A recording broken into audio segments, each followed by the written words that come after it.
saudara-saudara yang dikasihi Tuhan Yesus Kristus, Shalom bagi kita sekalian.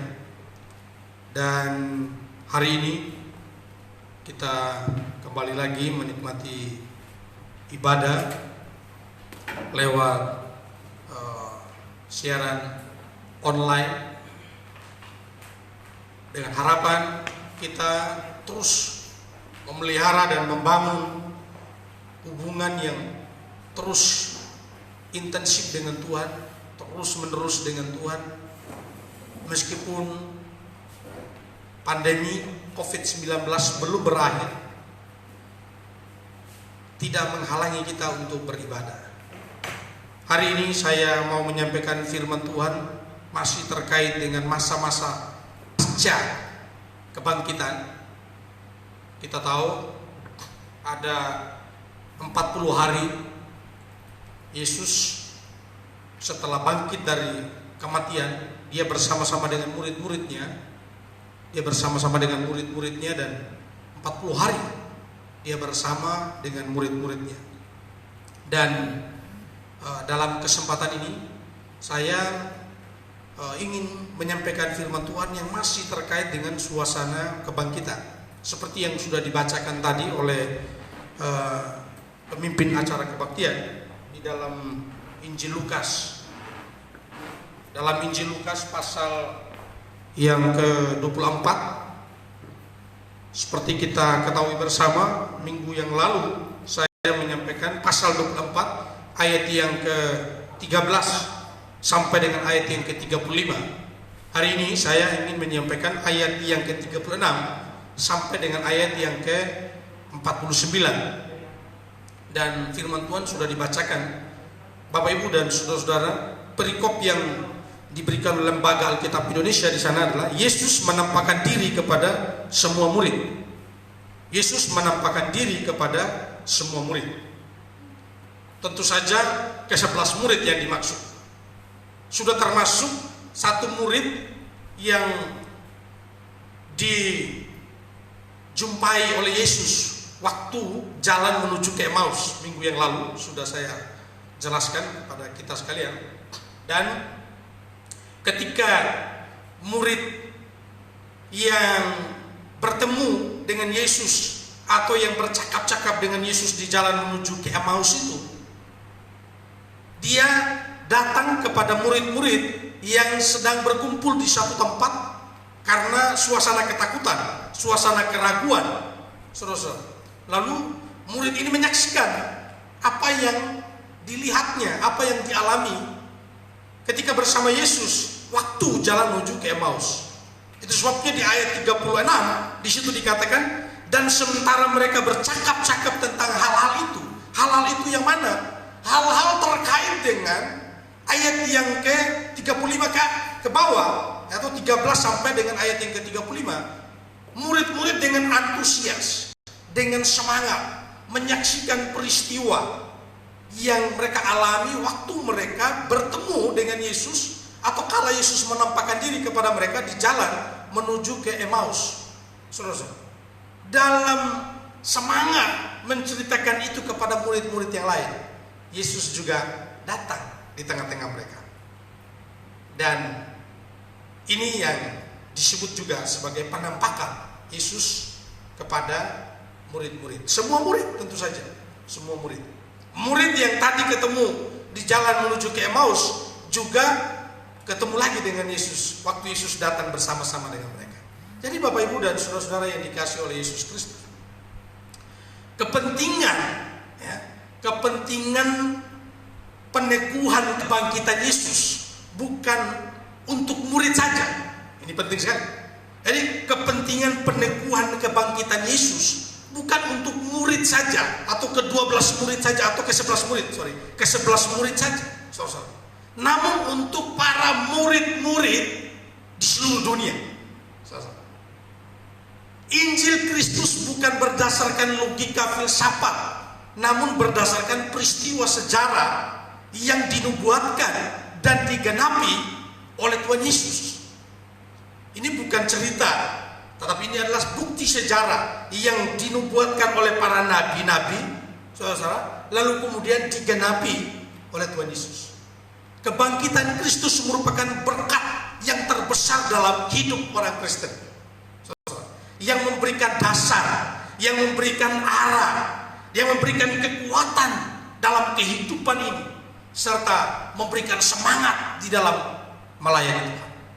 Saudara-saudara yang dikasihi oleh Tuhan, Yesus menampakkan diri untuk beberapa kali. Bahkan di hari Minggu itu, saudara-saudara, ada yang mengatakan penampakan Yesus itu hampir 5 kali, saudara-saudara, khusus untuk hari itu, saudara-saudara. Jadi saudara-saudara, tapi saya tidak membahas tentang berapa kali dia menampakkan diri pada hari itu, tapi tujuan penampakan. Apa tujuan Yesus menampakkan diri kepada murid-murid, menampakkan diri kepada Maria, kepada wanita-wanita, menampakkan diri kepada orang-orang murid yang di jalan menuju ke Emmaus, menampakkan diri kepada ke-11 murid? Apa yang menjadi tujuan? Dan ini yang saya mau sampaikan kepada kita dalam kesempatan minggu ini. Tujuan dari penampakan yang di ayat yang ke 36, Bapak Ibu dan saudara-saudara. Dan sementara mereka bercakap-cakap tentang hal itu, Yesus tiba-tiba berdiri di tengah-tengah mereka dan berkata kepada mereka, "Damai sejahtera bagi kamu." Damai sejahtera bagi kamu. Saudara-saudara, shalom, damai sejahtera bagi kamu. Dalam bahasa Yunani disebut dengan eirene, damai sejahtera. Tapi ada yang menarik, saudara-saudara. Kata damai sejahtera yang dipakai dalam konteks ini, saudara-saudara, ini adalah kata benda, saudara. Ini adalah kata benda. Dan bukan hanya kata benda, ini adalah subjek, saudara-saudara. Wah, kok bisa? Kok bisa damai sejahtera menjadi subjek? Berarti saudara-saudara, Yesus datang membawa damai. Damai itu sendiri adalah Yesus, saudara-saudara. Damai itu sendiri adalah Yesus. Kristus menunjukkan bahwa kunjungannya diwarnai dengan kasih dan persaudaraan. Meskipun murid-murid, Bapak Ibu dan saudara, meninggalkan Yesus, mereka meninggalkan Yesus sendirian waktu Yesus ditangkap di Taman Getsemani. Ketika Yesus ditangkap di Taman Getsemani, lalu kemudian Yesus digiring, dibawa, memikul salib. Lalu kemudian ketika dia dicambuk, dihadapkan ke Pilatus, dihadapkan kepada Herodes, dia disiksa, dianiaya. Lalu kemudian Petrus, salah satu murid yang dekat dengan Yesus, ditanya, "Apakah kamu juga bagian dari mereka?" Yesus, apa yang dikatakan Petrus? Petrus mengatakan, "Bukan." Petrus justru menyangkal Tuhan Yesus. Kemana murid-murid yang selalu bersama-sama dengan Yesus? Kemana orang-orang yang diberi makan 5.000 itu? Mana orang-orang yang telah mengalami kesembuhan? Mana orang-orang yang mengalami pertolongan Tuhan? Mengapa tidak ada pembelaan terhadap Yesus? Semua mereka meninggalkan Yesus. Semua mereka ketakutan. Serdadu-serdadu dan pasukan Romawi begitu sadis, saudara, melakukan penganiayaan yang amat sangat terhadap Yesus, dan murid-murid menghindar. Murid-murid menyangka, saudara, apakah Yesus membenci mereka? Tidak, saudara. Yesus datang mengunjungi mereka. Yesus datang menampakkan diri kepada mereka. Ini bukti bahwa Yesus mengasihi murid-murid. Ini bukti bahwa Yesus mau memelihara persaudaraan dengan murid-murid, saudara-saudara. Meskipun murid-murid meninggalkan Yesus sendirian. Dan Yesus datang memberikan damai kepada mereka. Dalam terjemahan Scripture Direct, saudara-saudara, ini diterjemahkan dengan freedom from worry, bebas dari kekhawatiran. Jadi diterjemahkan bebas dari kekhawatiran. Jadi irene di situ diterjemahkan bukan damai, tapi justru bebas dari kekhawatiran. Mengapa dia mengatakan demikian? Atau mengapa ditafsirkan demikian? Saudara-saudara, murid-murid sejak Yesus ditangkap dan sejak Yesus dikuburkan, murid-murid dalam suasana ketakutan. Murid-murid sedang bersembunyi. Suasana di luar masih mencekam. Saudara-saudara, situasi belum aman bagi mereka untuk keluar dan melakukan aktivitas mereka. Mereka sedang bersembunyi, menghindar, menjauhkan diri dari pasukan-pasukan Romawi. Saudara-saudara, para serdadu-serdadu. Saudara-saudara yang dikasih oleh Yesus. Yesus datang kepada mereka dan berkata kepada mereka, damai sejahtera, kamu bebas dari kekhawatiran, kamu bebas dari ketakutan. Hari ini ketika aku menampakkan diri kepada kamu, kamu bebas dari ketakutan. Saudara-saudara, justru melalui penampakan Yesus memberikan penegasan kepada mereka bahwa Yesus adalah Tuhan. Yesus adalah Allah yang berdaulat. Segala situasi dapat dikendalikan oleh Tuhan. Saudara-saudaraku yang dikasih oleh Tuhan Yesus, Yesus bukan berarti kalah ketika dia mati di kayu salib. Yesus bukan kalah, saudara-saudara, tapi justru dia menang melalui kebangkitan. Saudara-saudara yang dikasih oleh Tuhan, William Berkeley menjelaskan tentang damai sejahtera ini. William Berkeley berkata, damai atau eirene itu sama dengan buah roh. Kalau dalam Galatia pasal 5 ayat yang ke-22 ke-23 itu ada pemaparan tentang buah roh. Salah satu buah roh di situ yang disampaikan, salah satu poin adalah damai sejahtera. Berkeley menjelaskan bahwa damai yang berasal dari Tuhan adalah damai di hati, sejahtera di luar. Ini menarik. Jadi damai di dalam hati, sejahtera di luar.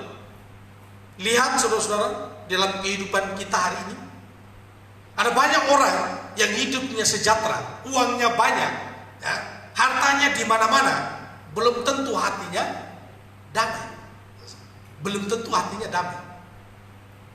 Berarti masuk akal apa yang dikatakan oleh William Berkeley. Tapi juga ada banyak orang yang damai di dalam hatinya, tapi belum tentu sejahtera juga hidupnya, saudara.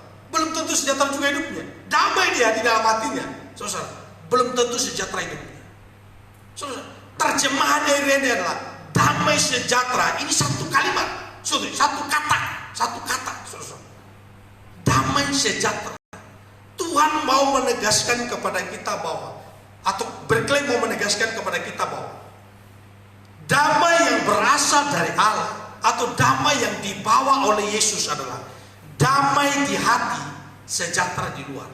Saya cek saudara-saudara di dalam kamus bahasa Indonesia kata sejahtera.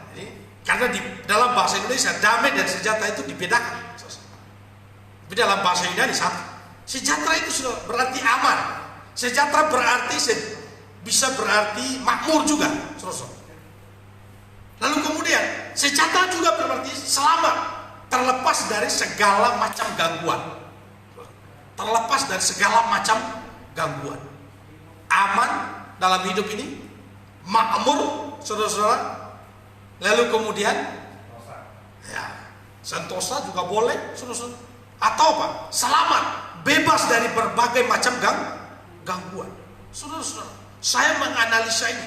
Ini tidak sedang mengatakan bahwa orang yang sudah percaya Yesus Kristus yang punya damai sejahtera, so otomatis hidupnya makmur, saudara-saudara.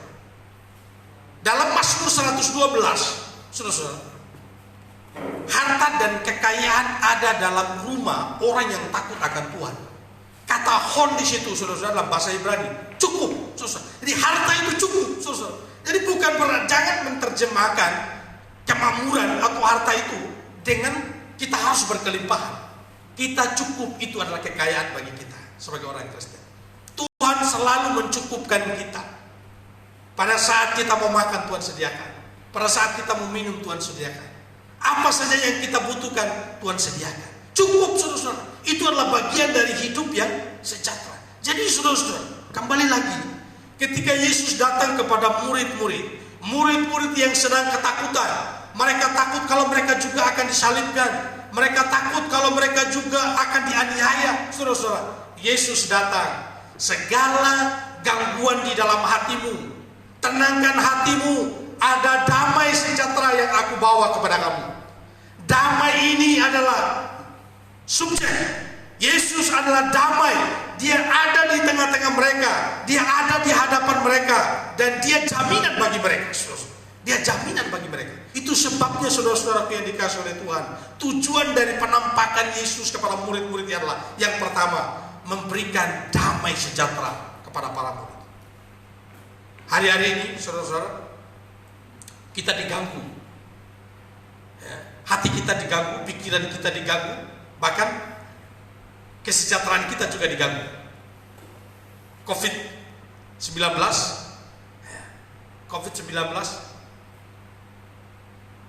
ini sangat mengganggu kehidupan kita, mengganggu damai sejahtera kita.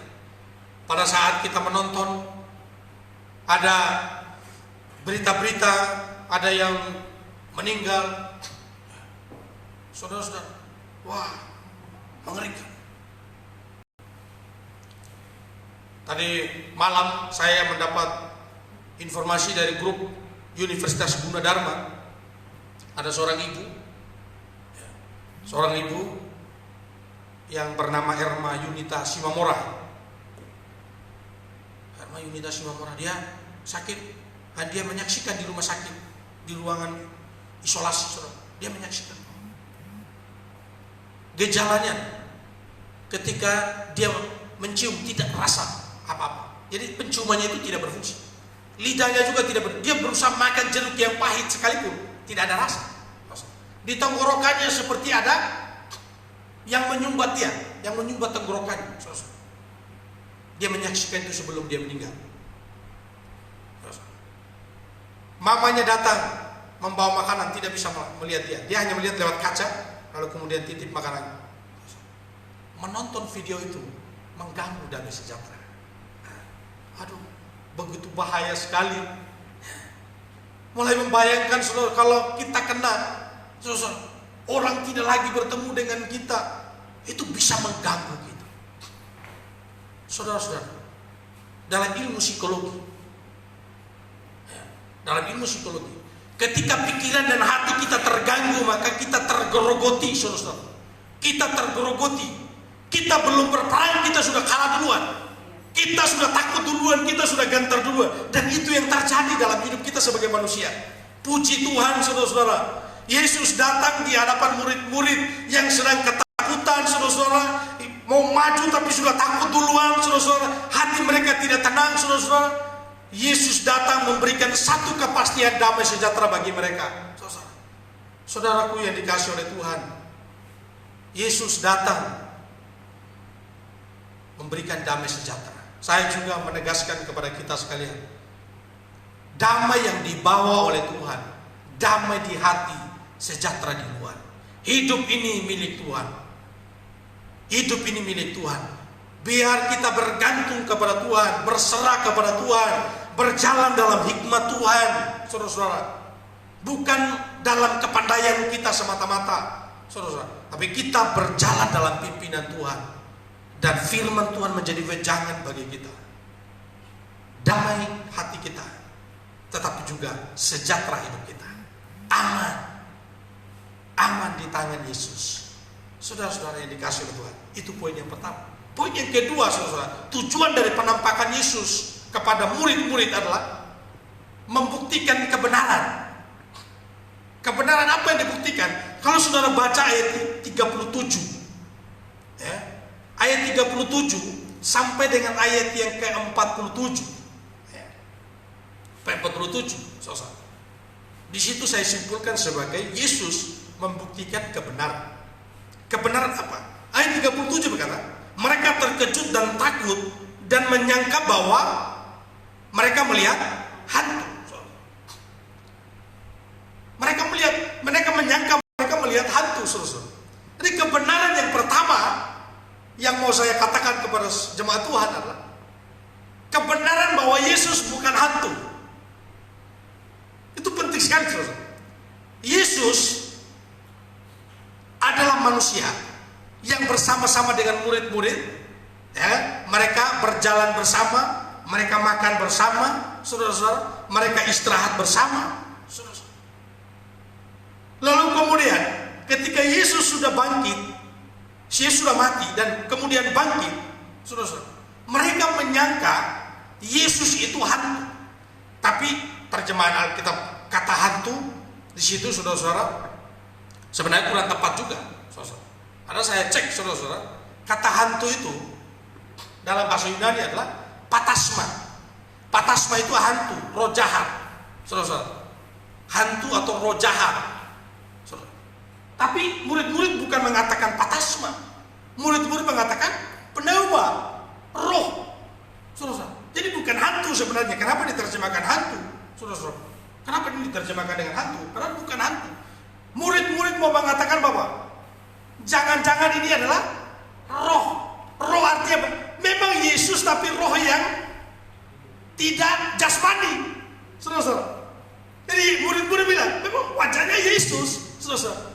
Wajahnya Yesus, tapi jangan-jangan ini adalah roh saja. Kira-kira begitu, saudara-saudara. Jangan-jangan ini hanya roh saja, saudara-saudara.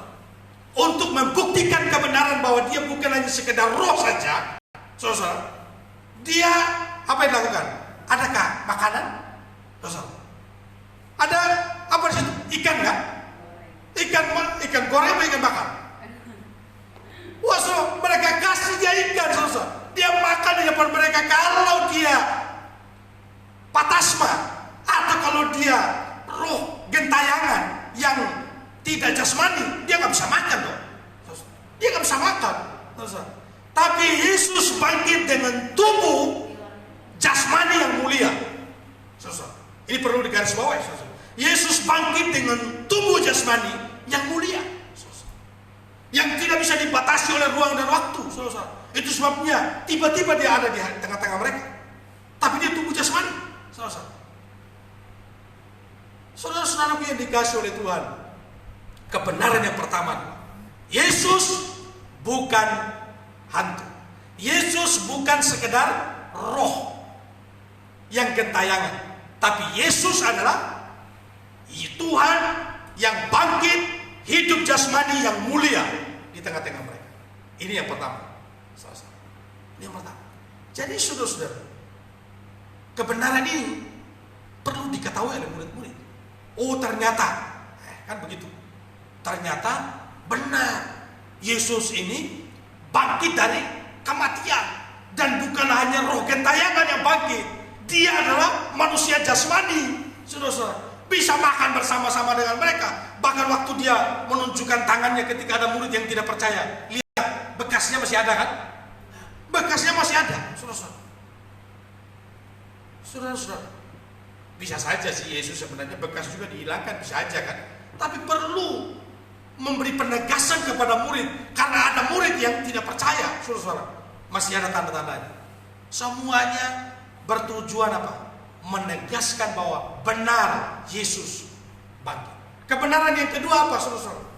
Yang mau dibuktikan oleh Tuhan Yesus, nubuatan para nabi. Nubuatan para nabi, saudara-saudara. Apa nubuatan para nabi? Ayat yang ke-44, saudara-saudara. Yesus menjelaskan kepada mereka, ada tertulis nubuatan para nabi. Musa dalam Kejadian pasal 3, saudara-saudara, akan ada keturunan yang akan meremukan kepala si ular. Yesaya 53, saudara-saudara, Yesaya juga menubuatkan. Dalam Yesaya pasal 53 ayat yang keempat, bahkan sampai beberapa ayat di dalam pasal itu menjelaskan tentang Yesus yang menderita, saudara-saudara, yang dianiaya, bahkan dianggap terkutuk, saudara-saudara. Saudara-saudara, ini adalah nubuatan-nubuatan yang digenapi oleh Tuhan Yesus. Mazmur 22, Mazmur 38, ini adalah bukti-bukti yang harus dimengerti, yang harus diketahui oleh para murid, yang juga harus diketahui oleh orang Kristen, saudara-saudara, bahwa kebenaran kebangkitan Yesus itu tidak diragukan lagi. Dan Yesus sendiri berkali-kali dia mengatakan, bahkan ketika dia berada di Galilea, anak manusia akan diserahkan kepada atau ke tangan orang-orang berdosa dan akan bangkit pada hari yang ketiga. Yesus membuktikan dia bangkit pada hari yang ketiga dan dia menampakkan diri kepada murid-murid. Saudara-saudaraku yang dikasihi oleh Tuhan Yesus Kristus, ini adalah bukti atau tujuan dari penampakan Yesus. Yesus menampakkan diri dengan tujuan memberikan damai sejahtera. Ketakutan dan kekhawatiran dilenyapkan dengan kehadiran Yesus. Yang kedua, saudara-saudara, Yesus membuktikan kebenaran bahwa dia bukan roh gentayangan, tapi dia adalah Roh Kudus, dia adalah Tuhan, dia adalah tubuh jasmani yang mulia, yang tidak bisa dibatasi oleh ruang dan waktu. Tujuan yang ketiga, saudara, tujuan yang ketiga dari penampakan di ayat yang ke-48 sampai dengan 49. Cuplikan dua ayat ini menarik, saudara. Di ayat yang ke-48, kamu adalah saksi dari semuanya ini, dan aku akan mengirim kepadamu apa yang dijanjikan Bapakku. Tetapi kamu harus tinggal di dalam kota ini sampai kamu diperlengkapi dengan kekuasaan dari tempat yang maha tinggi. Tempat yang tinggi. Saudara-saudara yang dikasihi oleh Tuhan, membuktikan apa? Menjadikan saksi mata. Saya menyebutnya poin yang ketiga ini menjadikan saksi mata. Mengapa saya menjadikan poin ketiga ini sebagai menjadikan saksi mata? Dalam teks Yunaninya, saudara-saudara, eumes este martures adalah kata kerja present indikatif, auris, orang kedua jamak. Jadi kalian, jadi harus diterjemahkan begini, saudara-saudara. Kalau menurut saya, saudara-saudara, dengan studi gramatiknya seperti ini, saudara-saudara, kalau ada kata ini kata kerja, ada kata kerja este, saudara-saudara, dan bentuknya kala kini, indikatif itu adalah penegasan, lalu kemudian auris, orang kedua jamak, maka kalian sudah melihat bukti. Kalian, karena orang kedua jamak, saudara-saudara, kalian sudah melihat bukti dan adalah harus, saudara-saudara, kalian menjadi saksi mata. Saudara-saudara, itu kira-kira terjemahan. Maka saya sebut dengan poin yang kedua, saudara-saudara. Poin yang kedua apa? Menjadikan saksi mata. Seolah-olah dengan kata lain saya mau bilang begini, Yesus akan naik ke surga. Tapi Yesus menampakkan diri kepada murid-murid dengan bukti-bukti yang sudah dibeberkan tadi, saudara-saudara, memberikan damai sejahtera kepada mereka, lalu kemudian membuktikan kebenaran kepada mereka. Di poin yang ketiga, Yesus menjadikan mereka sebagai saksi mata, saudara-saudara. Dalam sebuah persidangan, selain satu bukti yang penting, ya kesaksian dari para saksi mata. Ini penting sekali. Bukti persidangan itu saksi mata. Mereka disumpah, Bapak Ibu dan Saudara. Saksi mata itu disumpah untuk mengatakan yang sesungguhnya atau yang sebenar-benarnya. Jika mengatakan yang tidak benar, ada sanksi. Tentu penjara kan? Tentu penjara. Saudara-saudara, Yesus menitipkan pesan ini kepada murid-murid, menjadikan mereka saksi mata. Ke-11 murid ini menjadi saksi mata, saudara-saudara, atas kebangkitan. Apa tujuan dari saksi ini, saudara-saudara? Yang Yesus sampaikan di situ. Sampaikan berita apa? Pertobatan dan pengampunan dosa. Wah, luar biasa, saudara. Yesus menjanjikan mereka sebagai saksi mata supaya apa? Berita tentang pengampunan dosa dan pertobatan disampaikan kepada seluruh dunia, disampaikan kepada seluruh dunia. Dan ini penting sekali. Poinnya apa, saudara? Ini poinnya, pertobatan dan pengampunan dosa. Pertobatan dan pengampunan dosa. Ini poinnya, saudara. Ini poin. Saudara-saudaraku yang dikasihi oleh Yesus Kristus, selain para murid yang sudah menjadi saksi mata, setiap kita juga mengemban tanggung jawab untuk menyampaikan kasih Allah dan melalui Yesus Kristus. Melalui apa? Perkataan dan perbuatan. Mengapa demikian? Saya mengecek saudara-saudara, saksi di ayat yang ke-48, kamu adalah saksi. Marturia, martures dari akar kata marturia. Marturia itu adalah saksi, berita Injil atau penginjilan. Yesus mengatakan kepada murid. Di dalam Matius 28, amanat agung, itu menjadikan murid, bukan martures yang dipakai sana, tapi murid. Ini artinya apa? Ketika 11 murid tadi yang sudah menjadi saksi mata, saudara, memberitakan Injil, katakanlah Thomas yang tadinya peragu, sejarah membuktikan dia pergi ke India dan terjadi kebangunan rohani di India. Petrus yang tadinya juga menyangkal Yesus, dipakai Tuhan luar biasa. Sekali berkhotbah, ribuan orang bertobat. Dan murid-murid yang lain dipakai Tuhan secara luar biasa. Mereka menjadi saksi hidup, saudara-saudara. Dan banyak orang yang dimuridkan, saudara-saudara. Dan Yesus berkata ketika dia naik ke surga, pergilah, jadikanlah semua bangsamu murid. Dia tidak bilang lagi saksi, saudara, tapi jadikan mereka murid. Jadikan kita ini adalah murid. Kita adalah murid.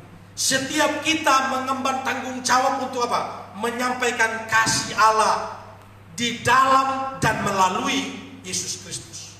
Melalui perkataan kita, melalui perbuatan kita. Kita diperlengkapi di ayat yang ke-49. Kita diperlengkapi oleh kuasa dari tempat yang maha tinggi. Dalam terjemahan BIM, kita diperlengkapi dengan kuasa dari Allah. Untuk Allah meliputi kalian dengan kuasa. Allah meliputi kalian dengan kuasa. Karena itu jemaat yang dikasih Tuhan Yesus Kristus, dimanapun menyaksikan ibadah ini, Yesus menampakkan diri 3 tujuan berdasarkan teks ini. Tujuannya adalah memberikan damai sejahtera.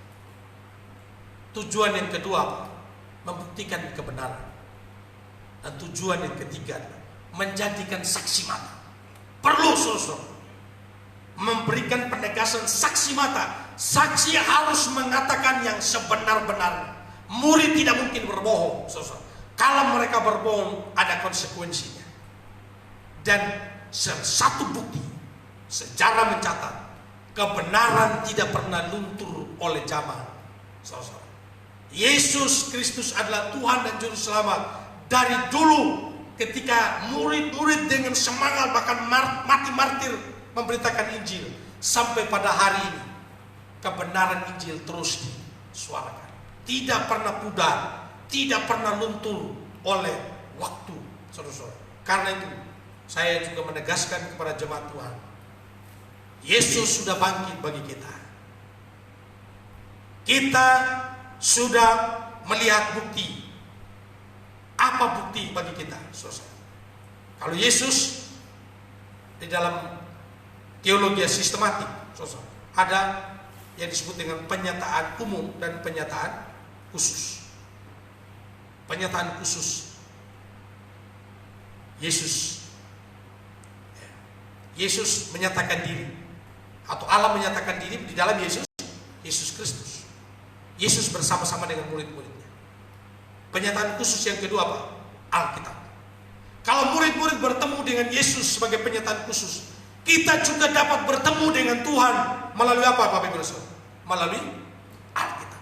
Jangan lagi orang Kristen hari ini menuntut bertemu Tuhan melalui apa? Melalui mimpi. Menuntut bertemu Tuhan melalui apa, saudara? Cara-cara yang lain, saudara. Nggak usah, saudara. Orang Kristen yang benar, saudara, bertemu Tuhan, ini adalah penyataan khusus. Alkitab adalah penyataan khusus. Ini adalah wahyu. Karena itu, bacalah Alkitab, renungkan Alkitab. Di situ kita akan bertemu dengan Tuhan. kita akan bertemu dengan kebenaran-kebenaran yang sudah diwahyukan, dan di sana kita bertumbuh. Hari ini kita bertemu dengan Tuhan melalui penampakannya. Alkitab membuktikan. Alkitab membuktikan. Mari kita maju dalam iman kita. Damai di hati, sejahtera hidup kita. Amin. Saudara.